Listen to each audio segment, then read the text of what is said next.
What's up, everyone? Welcome back to our New Testament challenge. Today we are looking at Matthew chapter 12. And so we start this chapter. It says, "At that time, Jesus passed through the grain fields on the Sabbath. His disciples were hungry and began to pick and eat some heads of grain." Now let's pause there. That to us does not sound anything weird or unusual. Like if we were to walk through a grain field on a Sunday and pick it, that's nothing new to us. If you were to go and pick strawberries with your family on the Sabbath, like that's not a big deal to us. But this is the thing: that statement, what they were doing there, would have been extremely controversial during this time of Jesus and what they're doing. And so we know this from the Old Testament and the Jewish laws on the Sabbath, and they were very strict on not working and making sure your food was prepared for the next day so you're not cooking. They were just very strict on their Sabbath laws. And so then after that, we go into this dialogue between Jesus and the Pharisees.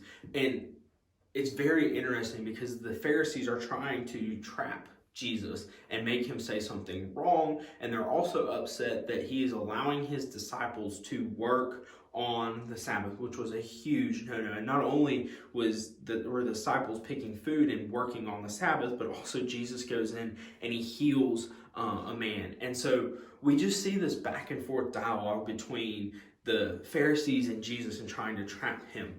And what they're trying to do is to get him to say something wrong, because this to them was extremely controversial. And these Pharisees, they had studied the law all their life and they knew it backwards and forwards, and so they knew this was wrong. But what they're trying to do is to get to Jesus say something wrong so they can persecute him and throw him in prison for that. But what Jesus does is, because he has power and dominion, he goes through and he is able to outsmart, but also he just gives new law to the people, because we as believers, as followers of Jesus, are no longer under the old covenant. That's the beautiful thing about this, is Jesus is establishing here the new covenant, which is said that he is going to do.